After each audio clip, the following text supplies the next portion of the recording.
You do not have to pick one thing. There is nothing wrong with being multi-passionate. I consider that an abundance strategy. Here's a little bit of what I can even think of that I currently do right now. And that is I own and operate two salons in two cities that are 400 miles apart. Each salon has at least eight booth renters. I have three hourly admins on staff. I run a product line of supplies that we distribute nationwide to professional lash artists. I have a education company where I train and certify lash artists on how to do lashes properly. I train trainers who train.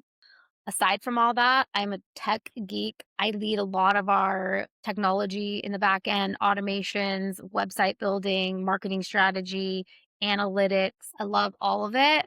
And I never think twice about it because I do what keeps me in flow, in gratitude, in joy, in creativity.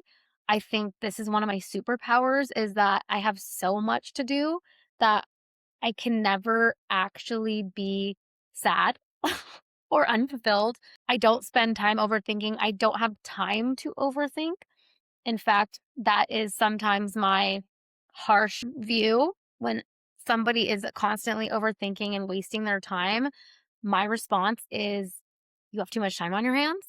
Get a hobby, start a business, do something that makes you happy because there are too many things, there are too many options of things that you could be doing right now. And I just wanted to take a moment to reinforce the permission to myself and give you permission as well to do whatever you want to do. And, one thing that I don't necessarily agree with is having a job just for money. I think that when you do what you love or you find a way to connect with whatever you're offering, the monetary result is just a byproduct. The joy, just being in a tapped into a higher vibration, I do think attracts wealth, doors open that you didn't expect because you weren't expecting for them and you weren't looking for them.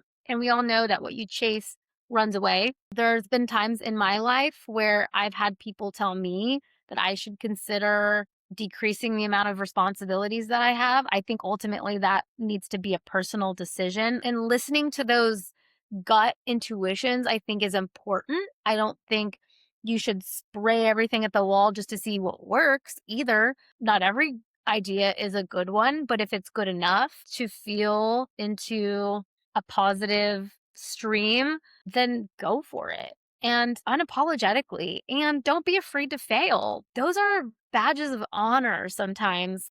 There's the only bad idea is ignoring your intuition. One more personal experience.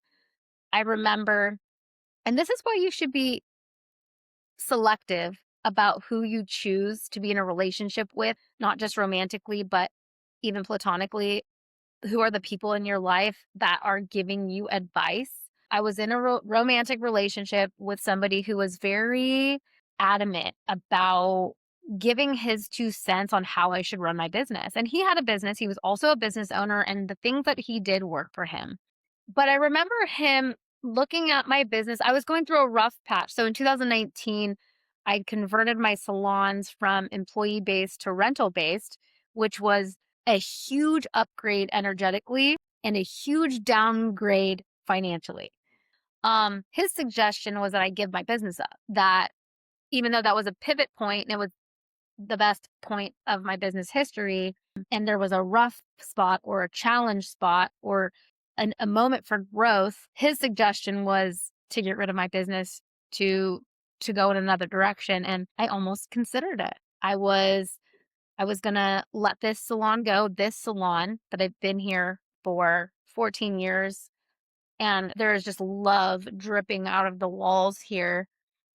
I was gonna let this go and I was gonna go rent a little room for just me in a hole in the wall down the street so that I had less overhead. And I knew in my heart, like I was looking at spaces, I was touring them, and I was like, oh my gosh, like, can't do that. I can't. I wasn't right. I knew what I had here is a special monumental piece of my life and so many others.